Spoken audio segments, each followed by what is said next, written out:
मैं संधू आपका एक बार फिर से स्वागत करता हूँ आपके अपने चैनल टेक गुरुजी। दोस्तों, जो आज कहानी मैं आपको बताने जा रहा हूँ वो हमें सोचने पर मजबूर करती है कि आत्माएं वाकई में ही होती हैं, भूत प्रेत होते हैं, या ये हमारे मन का वहम है, या फिर ये कहीं कहा एक बात है। ये कहानी एक लड़की की है जिसका नाम राधिका था।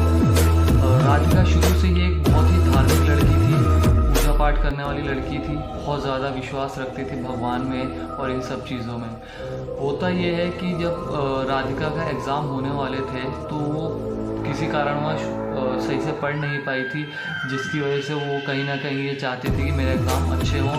तो वो बहुत ज़्यादा डिप्रेशन में भी थी और वो पूजा पाठ भी बहुत कर रही थी ताकि उसके एग्ज़ाम सही से हो जाए। लेकिन होता क्या है कि अचानक जैसे जैसे एग्ज़ाम की डेट नज़दीक होती है, आती रहती है, एकदम उसके ऊपर प्रेशर बढ़ता जाता है और रात में अचानक से वो हंसने लग जाती है।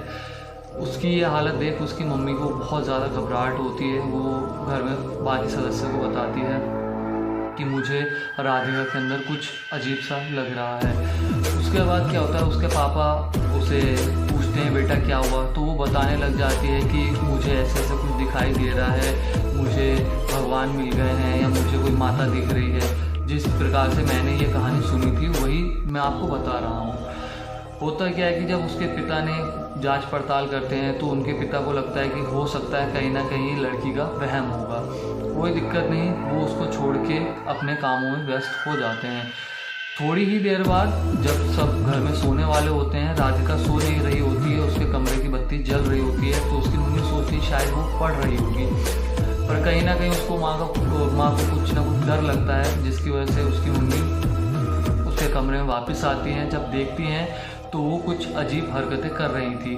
डर की वजह से उसने अपने पति को बताया, जिसके बाद उसके पापा आते हैं राधिका के और फिर उसको अपने ही पास में एक पंडित जी के पास लेके जाते हैं। पंडित जी कुछ मंत्र वगैरह और कोई जल छिड़काव उसके ऊपर करते हैं, जिससे वो कुछ देर के लिए शांत होती है। उसके बाद वो घर आ जाते हैं। घर आते हैं उसका यही चीज़ें फिर से स्टार्ट हो जाती हैं। उसके पापा परेशान हो जाती हैं। तो गांव में जब आस पड़ोस में पता चलता है तो कोई ये कहता है कि इसके ऊपर माता आ रही है, या कोई कहता है कि इसको चौकी आ रही है, जैसा कि उसके घर में मानते होंगे, जो भी रहा होगा। तो होता क्या है कि गांव में आस पड़ोस के बंदे, जो हमारे यहाँ गांव में परंपराएं होती हैं, माथा टेकना कि माता आई है या चौकी आ रही है, उस हिसाब से करने लगे। आनन फानन में उसकी मम्मी ने फ़ोन किया अपने भाई को, जो कहीं ना कहीं इन चीज़ों से वाकिफ था और शायद कुछ सेंसेबल था, उसको नॉलेज थी इस चीज़ की। होता क्या है कि राधिका के मामा रात में ही अपने घर से चल देते हैं और थोड़ा राधिका के मामा उनके शहर से थोड़ा दूर रहते थे। पहुंचते पहुंचते सुबह हो गई, लेकिन राधिका एक मिनट के लिए भी नहीं सोती है। उसकी हालत और बदतर होती जाती है, उसकी हरकतें और अजीब होती जाती हैं। उसका चिल्लाना कि मुझे खाना दो, प्रसाद दो, या जो भी रहा होगा बोलती है। जब सुबह राधिका के मामा राधिका के यहाँ पहुँचते हैं और उसकी हालत देखकर वो अपने जीजा जी को कहते हैं कि जीजा जी, हमें राधिका को किसी साइकियाट्रिस्ट को दिखाना चाहिए। उसके बाद क्या होता है, उसके पापा इन सब चीज़ों में नहीं बिलीव करते। उन्होंने बोला कि नहीं, ये ओझा से जो झाड़ फूँक करने वाले हैं उनसे सही हो जाएगा। तो उसके पापा वो राधिका के मामा की बात नहीं मानते हैं और किसी झाड़ फूँक वाले को दिखाते हैं। लेकिन राधिका की हालत बद से बदतर होती जा रही थी और ऐसा करते करते शायद 2 दिन निकल जाते हैं। राधिका के मामा को उसकी चिंता होने लग जाती है। जब सब जगह से वो हार जाते हैं कि मौलवियों से और जो पंडित रहते हैं, जो झाड़ फूँक करते हैं, तांत्रिक रहते हैं, उनसे जब थक हार जाते हैं, तब राधिका के मामा जबरदस्ती उसे एक डॉक्टर के पास लेके जाते हैं, जो कि दिमाग का डॉक्टर था। डॉक्टर राधिका को देखते ही वो समझ जाता है कि ऐसा कोई भूत प्रेत या ऊपर का कोई चक्कर नहीं है, आत्मा का या कोई भूत प्रेत का कोई चक्कर नहीं है।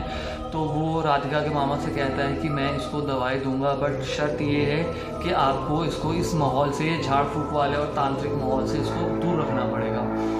उसके बाद क्या होता है कि डॉक्टर को बताता है कि जो मैं दवाई राधिका को दे रहा हूँ, इसको खाने के बाद इसे नींद आएगी, प्लस जब ये उठेगी तो ये बहुत सारा खाना भी खाएगी। और हुआ भी ऐसा ही, जब राधिका को दवाई की पहली डोज दी गई तो वो काफ़ी देर तक सोई, कम से कम तकरीबन 16 से 18 घंटे सोती है। जब उठती है फिर खाना खाती है, फिर सो जाती है, फिर खाना खाती है, फिर सो जाती है। ये कम से कम 2 से 3 दिन चलता है और वो लड़की आज बिल्कुल सही सलामत है। ना कोई आत्मा का है, ना कोई भूत प्रेत का, ना झाड़ू का, कुछ नहीं था।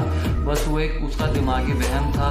तो दोस्तों मेरा सवाल ये है कि ऐसी अक्सर घटनाएं बहुत सारी हमारे आस पड़ोस में, गाँव देहात में, शहरों में देखने को मिल जाती हैं, जिसके चक्कर में लोग ओझा से, झाड़ फूक तांत्रिकों से, मौलवियों के पीछे पड़ जाते हैं। तो कहीं ना कहीं मेरे को ये लगता है कि हमें दिमागी डॉक्टर से भी कंसल्ट कर लेना चाहिए। कहीं ना कहीं ये डिप्रेशन या बहुत पुराना कोई ऐसा हादसा जिसकी वजह से जो बंदा डिप्रेशन में चला जाता है, जो उभर आता है, उसकी वजह से कुछ जो दिमागी रूप से परेशान हो जाता है और हमें लगता है कि ये कोई पैरानॉर्मल एक्टिविटी है। बट ऐसा कुछ नहीं होता है। कभी कभार हमें डॉक्टरों की सलाह लेनी चाहिए। तो सवाल दोस्तों फिर वही आ जाता है कि मैं आपसे फिर पूछना चाहता हूँ, क्या वाकई में ही आत्माएं होती हैं, भूत प्रेत होते हैं या नहीं होते हैं? अगर होते हैं तो प्लीज़ कमेंट में हमें ज़रूर बताइए और हमारे चैनल को सब्सक्राइब करें, लाइक करें, शेयर करें।